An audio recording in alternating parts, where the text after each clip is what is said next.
This is just a quick video of sort of the experience of driving in a Mazda with OpenPilot by Comma.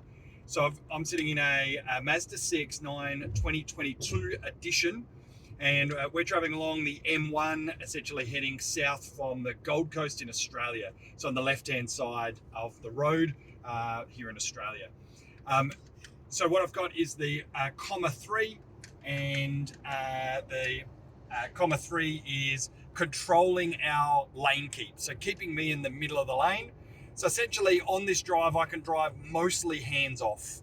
And so the idea is that the Comma is going to keep me in the middle of the lane. And if I want to change lane, I can put on my indicator and I can actually move from one lane to another. In reality, the way I use this is essentially like a much better lane keep. The cruise control keeps us going at the speed I set in, and it's the Mazda radar that's closing in on the car ahead. So unfortunately with the Mazda setup at the moment, it doesn't use Comma. It uses just the normal radar and cruise control in this particular version. Now, one of the big differences about the CX-9 2022 is that it doesn't have the alarm for not holding the steering wheel.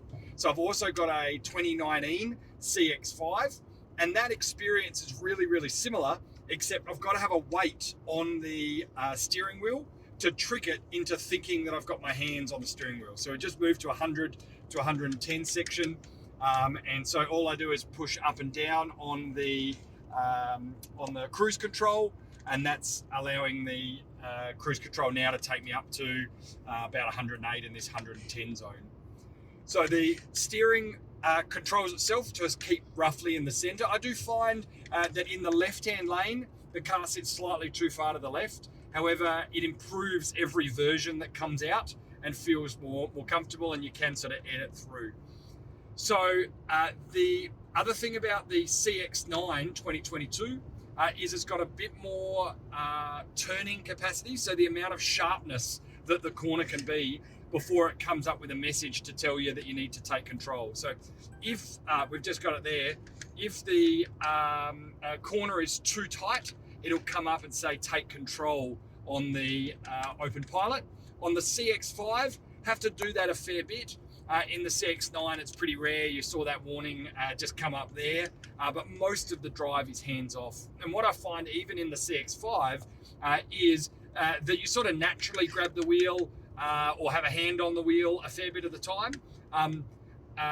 So it's the fact that the corner's tight and you have to hold the wheel doesn't really feel unnatural. You get pretty used to it.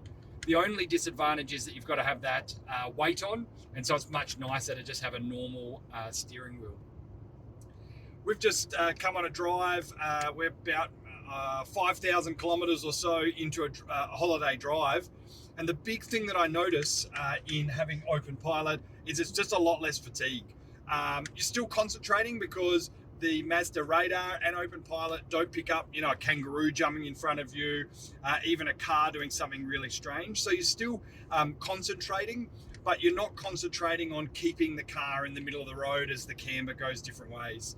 So I found that a lot less tiring, a little bit like the difference between having a cruise control and not having a cruise control.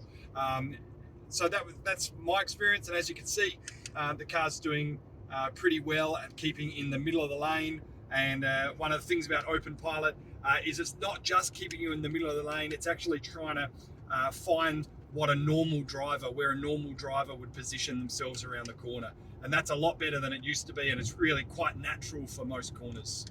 So I hope that gives you a bit of a understanding on what Mazda, in this case a Mazda CX-9 2022, is like with a Comma 3 and OpenPilot. For me, it's a really good experience and worthwhile investing in. The experience is quite similar in city areas, but at lower speeds, you've got some other differences. I'll make a different video about that. Thanks very much.